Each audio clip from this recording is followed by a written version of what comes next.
We are continuing our Marvel Marathon Madness with 2006 Blade the Series, a television show based on the Marvel Comics character Blade, which shares the continuity with the films that preceded it. Now, in this iteration, we have Kirk Jones, aka Sticky Fingaz, portraying the titular vampire hunter.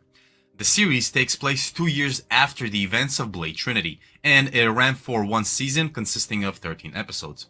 The show follows the adventures of the iconic half-man, half-vampire hero, who uses his superhuman abilities to battle the creatures of the night.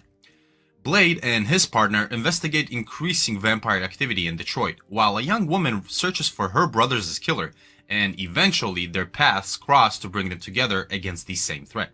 So, let us go ahead and jump straight into the plot. We start with episode 1, with the vampire hunter Blade, who is fighting a Russian soldier turned vampire in Moscow to get information from him. We then move on to Detroit, where we see corrupt detective and familiar Brian Boone luring a woman to her death to let a group of vampires feed on her. We later learn that Blade sets up shop in Detroit with his partner Shen to investigate the vampire house of Cthon. Zack, a familiar within the house, gets killed by the main antagonist of the series, Marcus Van Sciver. A woman named Krista Starr, who is Zack's twin sister and a recently dispatched US Army sergeant, returns home and finds out that he was murdered. Unfortunately, we find out that Detective Boone is the one on the case, and he tries to dismiss the case as quote-unquote typical gang-related killing. Blade starts his own investigation shortly after. Krista tries to look for clues on the actual reason her brother was killed and takes files from the police department for further clues. Jumping back to Blade, we see him use the serum that suppresses his thirst for blood. Krista then goes through the files while Blade looks for leads on Marcus's plans. Krista then finds an accomplice of Zack, which has her learning about the existence of vampires as well as the street drug that is made from vampire ash. Krista is ambushed by a group of vampires, but Blade arrives and saves her. Blade learns of a party that Sciver is setting up and plans to infiltrate it. We then see Marcus doing trials on vampires with a vaccine that tries to eliminate their weaknesses. Blade then brings Krista to his hideout, where she meets Shen and learns about vampires' weaknesses and the weapons Blade uses. We end the episode with Krista being the one to go undercover at the party. Episode 2 opens right where we ended with the last one, with Krista trying to get close to Marcus at the party. Marcus, however, knows who Krista is and goads her with Zack's death. Krista then leaves the party to go perch on a rooftop to try and shoot him, but she is intercepted by Marcus's partner Chase.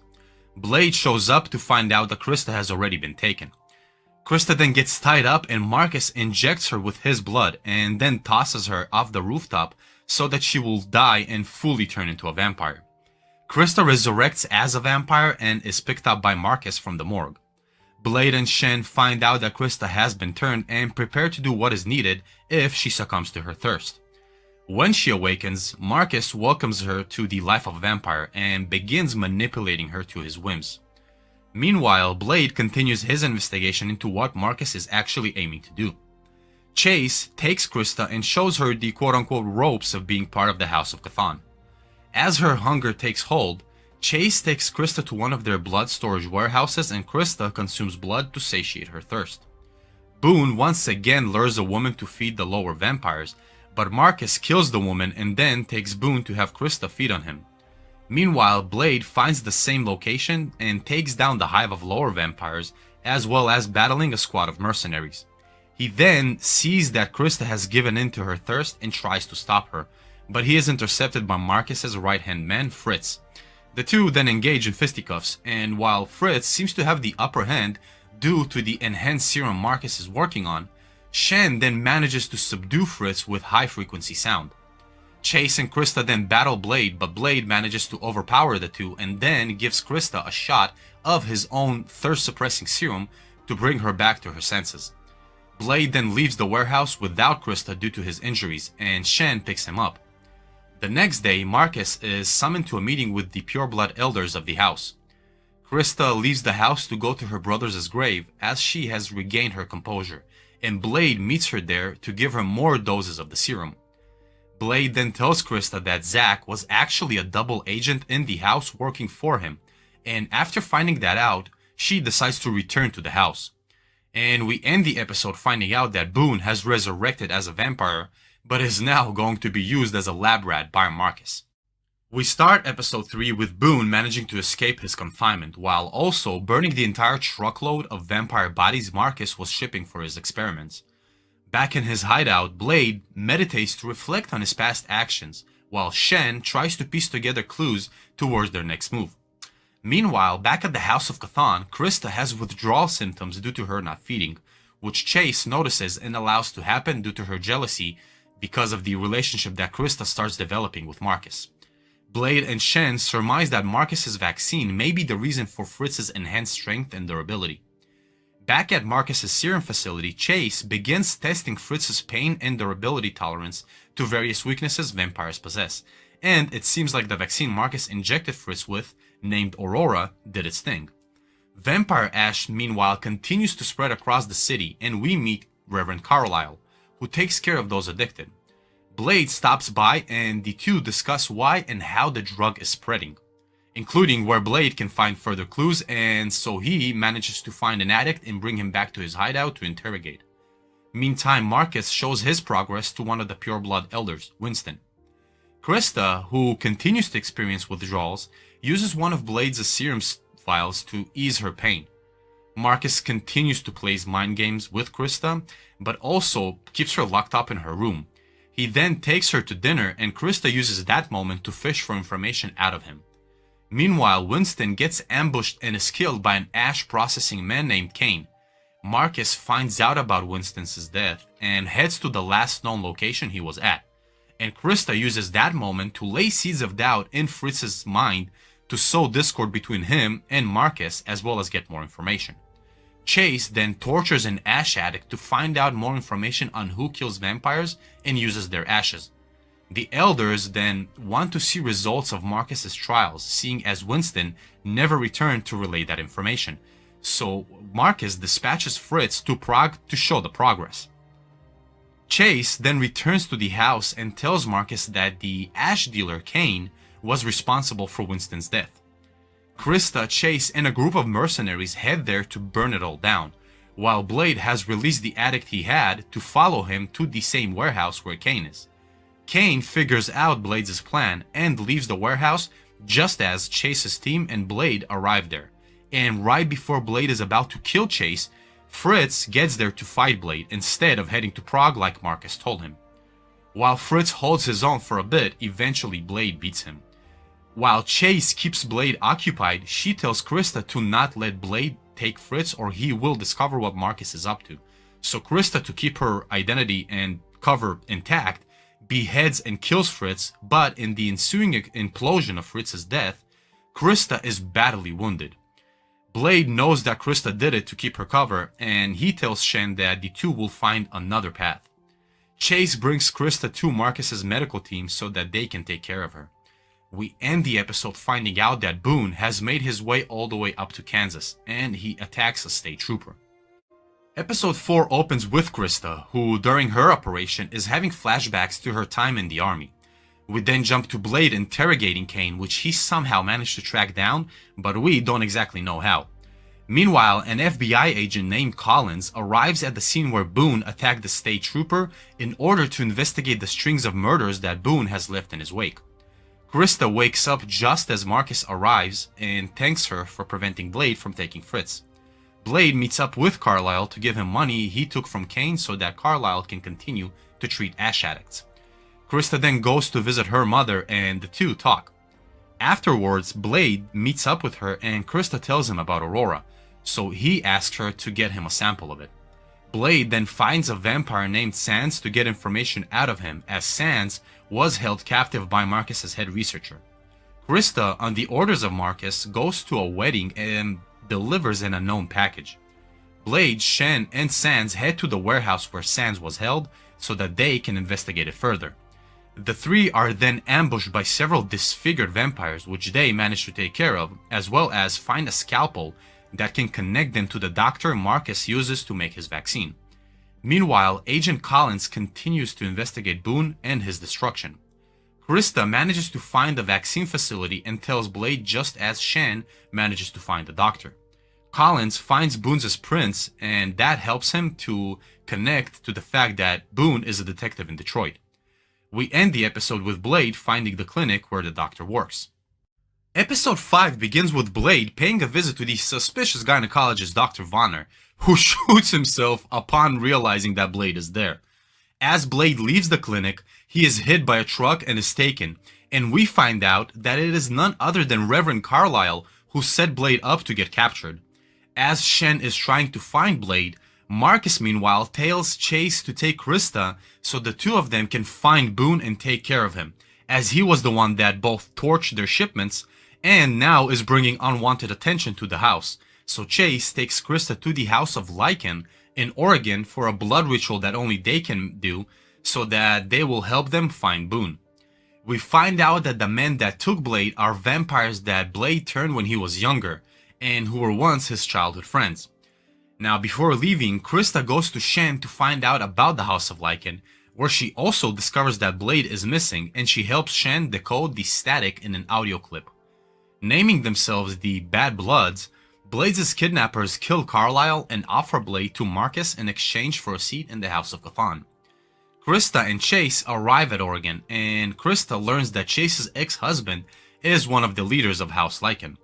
Steppenraiser, the leader of Bad Bloods, offers Blade directly to Marcus, and Marcus obviously accepts his offer. Meanwhile, Shen continues to look for Blade, tugging at any string he can to find him. At the same time, Krista is about to undergo the ritual needed to locate Boone. As the Bad Bloods get ready to deliver a weakened Blade to Marcus, Shen intercepts them and injects Blade with his serum to reinvigorate and strengthen him. Blade goes to town on them fools, and after he sees his team taken out, Steppenraiser flees and Marcus learns that Blade escaped captivity. We end the episode with Krista beginning to undergo the ritual. We move to episode 6 as Krista connects with Boone through the ritual and finds out where he is. Meanwhile, Blade is staking out the funeral held for Dr. Vonner to find clues on what exactly he was doing for Marcus. Chase then tells Marcus that Krista knows where Boone is, and Marcus is alerted to the fact that Boone is quite close to a faction of the House of Armaya.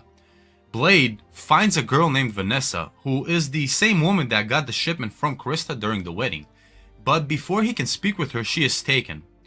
Boone then tries to get an audience with Damek, the leader of House Armaya, but Chase and Krista intercept the meeting between him and Damek's henchmen.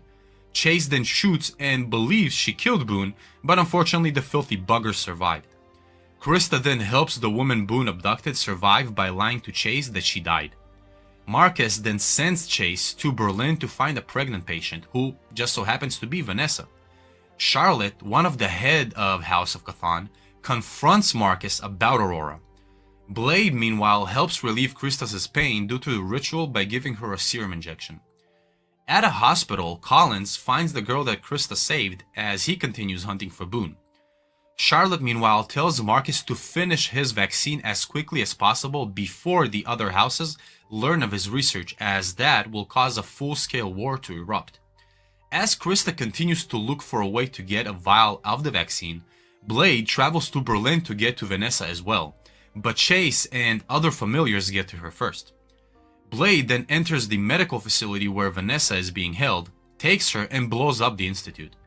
Back at Detroit, Charlotte tasks a woman named Glynis to find out everything Marcus has been doing since he started developing Aurora, as she does not trust he will actually deliver the vaccine to the higher lords of the House of Chthon if and when he completes it. Meanwhile, Marcus catches Krista trying to steal the vaccine and tells her that it only works temporarily. We end the episode with Marcus offering Krista to stay by his side, that he can show her a life unlike any other if she accepts. As we begin episode 7, Blade and Vanessa travel to Paris as he interrogates her. At a gala created by veterans and hosted by Marcus, Krista has flashbacks to her time during the service. Marcus then gets word that the facility was destroyed by Blade and that Chase was intensely wounded, although she does manage to survive. So he dispatches a team to bring her back and a medical team to prepare to take care of her. Now during the gala, Krista runs into her uncle Pat and learns her mother has leukemia after visiting her in the hospital. Marcus checks on a recovering but badly hurt Chase. While on the train, Blade fends off vampires eager to get Vanessa back. Marcus then gets word that Blade is heading to Paris, so he dispatches a team to retrieve Vanessa. Meanwhile, Charlotte pushes Marcus to tell her about what happened in Berlin, and later also tells him that Damek requests a meeting, probably because Boone has survived and spilled the beans. Blade and Vanessa yet again get intercepted by mercenaries, but Blade makes quick work of them, and then takes her to a doctor that he trusts. We then see Krista is stationed outside with Marcus's men, but she kills them using silver-tipped bullets. She then goes up to the doctor's practice to rendezvous with Blade and Vanessa. The three of them find out that Vanessa is not actually pregnant, but rather carrying some kind of mystery fluid. Charlotte and Marcus meet with Damek, and he brings up Aurora and how Marcus used our Maya vampires as guinea pigs to create it, and the storm that it will cause if the other houses find out about it. To keep his mouth shut, Damek tells Charlotte that he wants his exile to end and Armaya back to the governing table among the rest of the houses, as they were cast asunder due to past transgressions. He tells her she has a week to make it happen, or he lets loose the dogs of war. Marcus then asks Damek how he found out, and none other than Sans comes forth as the leak, but that is because Damek tortured him. Back at Paris, the doctor removes the fluids from Vanessa and tells Krista and Blade that Marcus had Vanessa used as some sort of an incubator for some biological substance. Blade has Vanessa go underground while he takes a sample of the substance, and Krista takes the remainder back to Marcus as he requested to keep her cover. Meanwhile, Collins continues his hunt for Boone, which leads him to Louisiana where Chase thought she killed Boone. Chase wakes up and Marcus gives her a rundown of everything that happened with Damek. We end the episode with Krista getting back to Detroit and delivering the substance to Marcus, who seems none the wiser towards her actual involvement with Blade and her being a double agent. Episode 8 opens with Steppenrazor returning, and he kills a man from his past for one reason or another. Blade, now back in Detroit, gives the samples he took to a biologist he knows so that she can give him answers about the substance, which seems to be a virus. Shan then gets a notification alerting him to a death, which is the man that Razor has killed, a detective named Donnie Flanagan. Meanwhile, Krista's mother has been getting worse, with her leukemia at stage 4 now. Blade and Shen go to the crime scene to investigate Flanagan's murder, and that is when we learn about Blaze's past as a child in a flashback. As a young cop, Flanagan helped care for Blade when he was a child, revealing that the former, Eric Brooks, ended up in the hands of none other than Whistler when his father and a kind nurse named Viola were no longer able to control Eric's need to feed. Meanwhile, Glynis continues her inquiry into Marcus per Charlotte's request. Blade and Shen continue to hunt for Razor as he keeps on killing people from Blade's childhood. Blade surmises that Viola is the next victim, and so Shen tries to track her down. Another flashback shows how Eric met Whistler, as well as the incident that revealed to him what he really was. Shen then manages to track Viola, and him and Blade go to save her. Meanwhile, Krista stays back with her mother as the latter continues to get worse. Blade and Shen arrive at the rehab facility where Viola works, but Razor has beat them to the punch and almost drowns her, but Blade does manage to resuscitate her. She then tells him that Razor is going after Blade's father. Krista, in the meantime, enters Blade's hideout to steal some of his serum. Blade heads out to intercept Razor, and after finding him at his old house, a battle ensues. As they fight, Blade and Razor interlock, and that is when Eric's father appears and stabs Razor, killing him. Afterwards, Collins reaches Detroit and meets up with Uncle Pat to continue his investigation and find information about Boone through Krista. As it was assumed, Krista took the vials from Blade's hideout so that she can turn her mother into a vampire and then help her hunger by suppressing it with the serum. As Krista was turning her, Glynis arrives at her mother's place, and as she was keeping tabs on her, but that is when Collins also arrives and where the episode ends. Episode 9 begins where the previous one has stopped, with Krista and Glynis engaging in fisticuffs, while Collins just tries to survive and make sense of it all. Krista manages to kill Glynis by hitting her with a mirror that has a silver backing to it, and that is when her newly turned mother escapes from the bedroom. Meanwhile, back at his hideout, Blade finds out that much of his serum has been stolen by Krista. So he goes to get answers, which leads him to Krista's place and finding out she had turned her mother.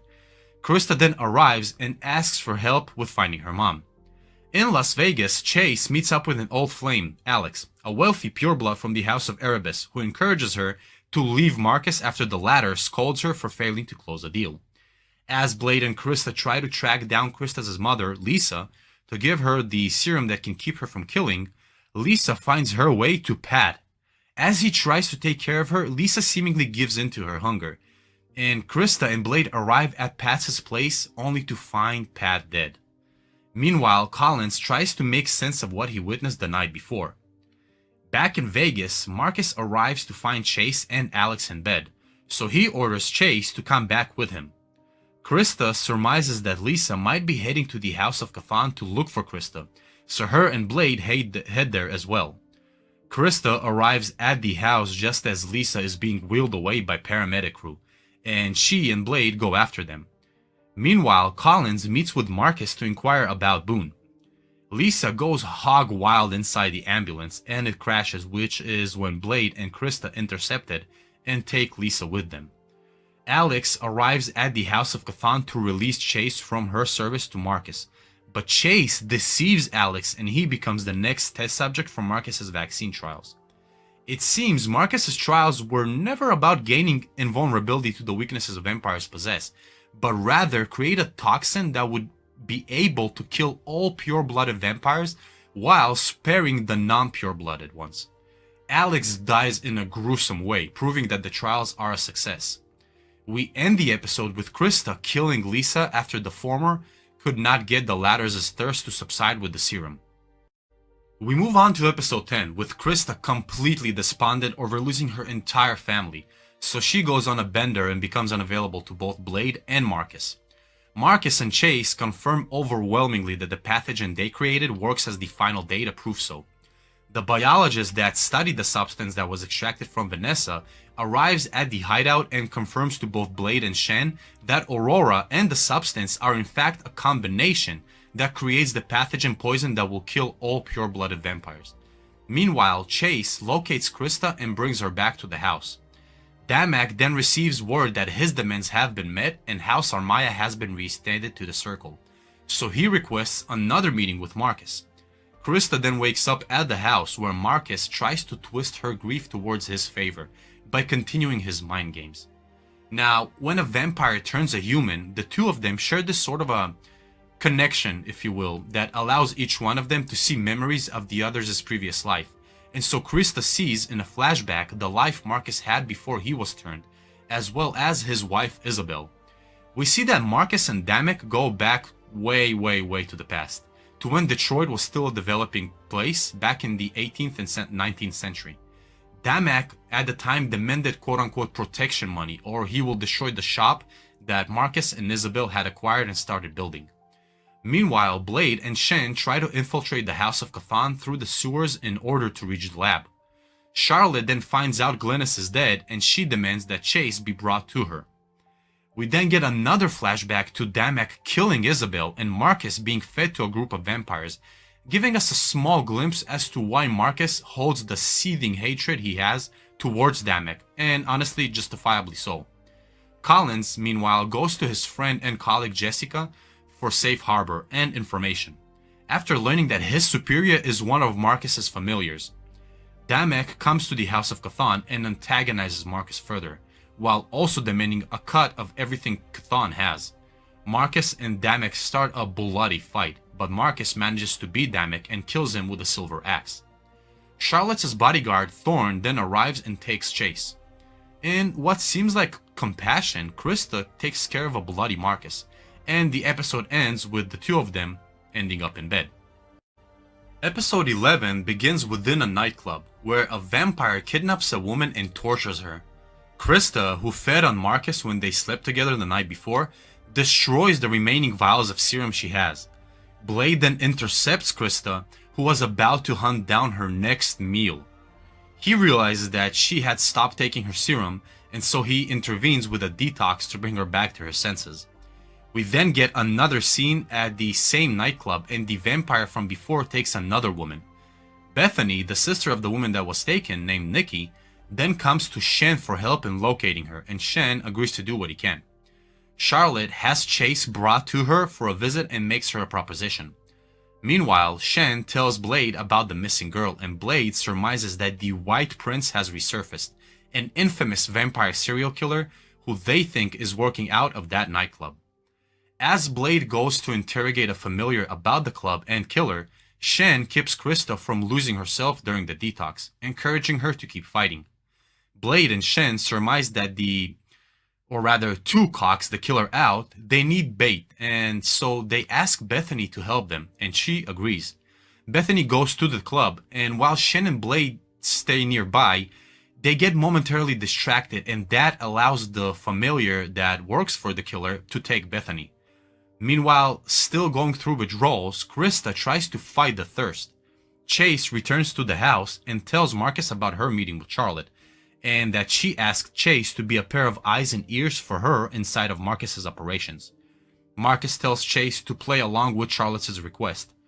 Shen finds the familiar that brings the girls to the White Prince, but he is then ambushed by the killer and is taken as well. Blade goes into the nightclub to look for him and finds a hidden door leading to the killer's lair.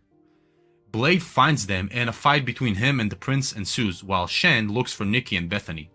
Shen takes down the familiar while Blade goes after the killer who escaped after distracting Blade. Blade manages to corner the demented killer, and in a very satisfying scene, he beats the ever-loving crap out of him and then throws him into the daylight where the so-called White Prince finally dies. Shen releases the sisters and leaves right as the police arrive.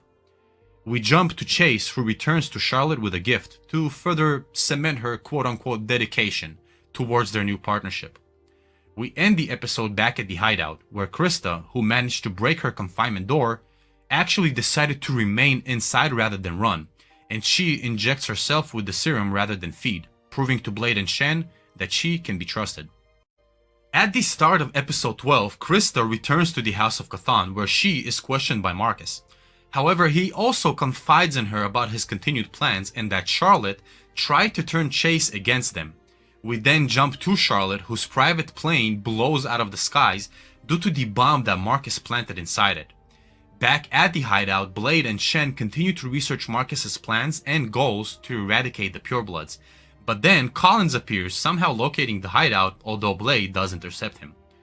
A couple of backpackers meanwhile find the wreckage of Charlotte's plane when trying to help, only to get fed on by a still alive Charlotte and Thorne. As they visit his lab, Marcus and Chase are under the assumption that Charlotte is dead, which will most likely come to bite them in the rear end sooner rather than later. Blade and Shen inquire on why Collins came, and he breaks down everything he has gone through up until now, wishing to join the fight against the House of Chthon. Blade finds out about the downed jet from Krista and requests Collins to find where exactly it went down. Krista, in the meantime, begins her own mind games against Marcus in order to fish out information about where he plans to strike with his pathogen.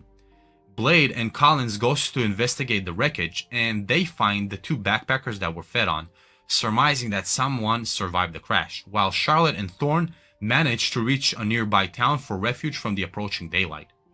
Blade and Collins try to track down Charlotte and Thorne to stop them before they kill again. However, the two of them go on a feeding frenzy inside of a school, and Blade and Collins arrive to see the carnage they left in their wake. They are then ambushed by several of the people that Charlotte turned into vampires, but they manage to dispatch with them. Meanwhile, Marcus meets with Tucker, the architect in charge of creating the right quote-unquote environment for the upcoming conclave, the summit meeting of the pureblood elders of the House of Chthon. Blade and Collins create a trap to lure the remaining vampires so they can dispose of them as well. While Collins takes care of the lower vampires, Blade engages with Charlotte and Thorne. The two then get separated, so Collins goes after Charlotte while Blade continues to fight the powerful Thorne. Blade manages to kill Thorne with a silver stake, but Collins unfortunately is taken down by Charlotte.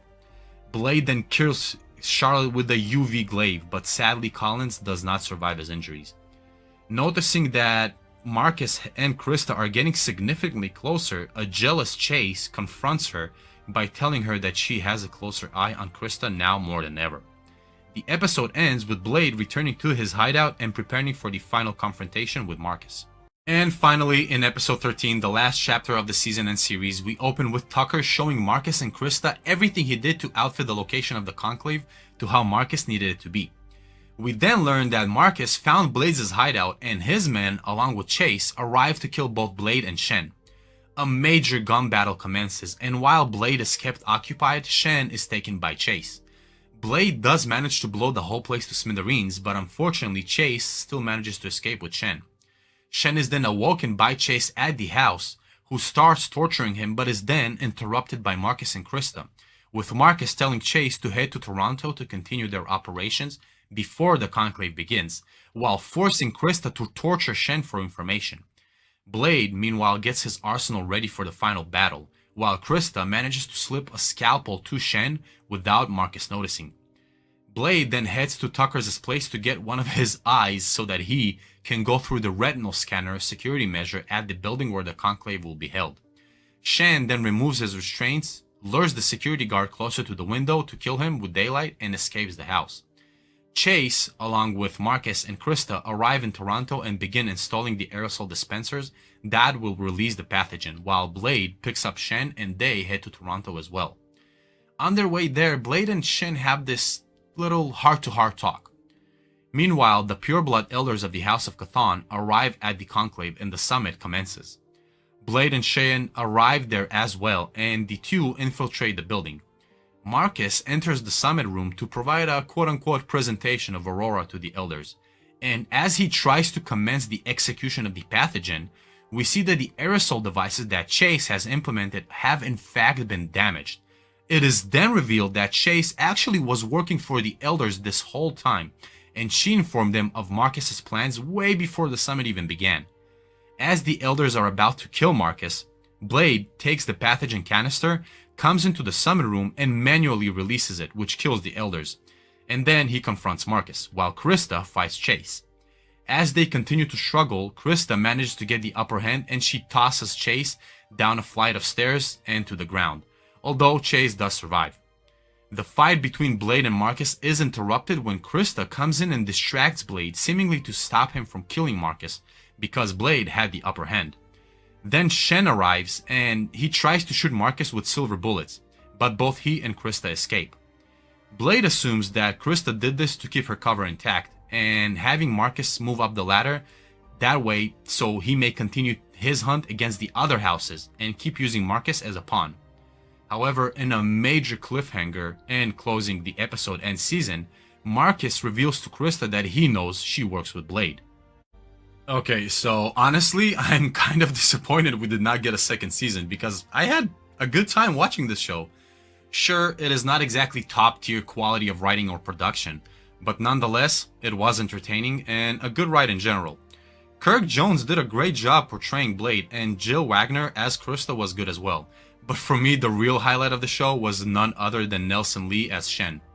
Neil Jackson as Marcus, as well as Jessica Gower as Chase, had a great dynamic, and the turncoat approach at the end from Chase was pretty darn good. Some plotlines were a bit confusing, like how Blade managed to find Kane, or what on earth happened to Boone in the end, as well as the whole Ash distribution plotline, but the story was quite concise and followed its path as it was laid out overall. I would really love to have had this show continue and learn more about the different houses and the history of the vampires, especially when bringing into the equation the Elder Demon Chthon, but sadly, that obviously will not happen. This show is exactly what you would think it is, the procedural kind of action series from the 2000s, like Buffy, Supernatural, and other shows that mix paranormal elements with this sense of mystery and investigative procedural approach. I am, however, a bit peeved that a big part of the plot was kind of more focused towards Krista, rather than give us more Blade and his hunt for vampires. I will say that the episodes where we see Eric's story and change when he was a child was great, and the kid that played Eric was good for someone at that age. The show had a great balance between action and drama, although I would have totally appreciated more time of Blade as he hunts vampires. and maybe even other dark creatures, as it did feel like at least that aspect was lacking from the series. Whatever your expectations are for this show, if you have not watched it yet, have some fun and start a ride. I really believe most people will like it. It took me back to the early 2000s, and for some reason, I enjoyed that substantially more than I thought I would. Overall, between the production, the writing and direction, and the acting and sets as well as the action, I am giving this a 6 out of 10. Now, the next TV show I will cover will be 2001 Mutant X, all 3 seasons of it. So stay tuned and share your comments and thoughts below, as well as please do consider hitting the like button and subscribing. I would truly appreciate it. I hope you enjoyed this video, and thanks for spending your time with me. Until our next adventure, y'all stay classy.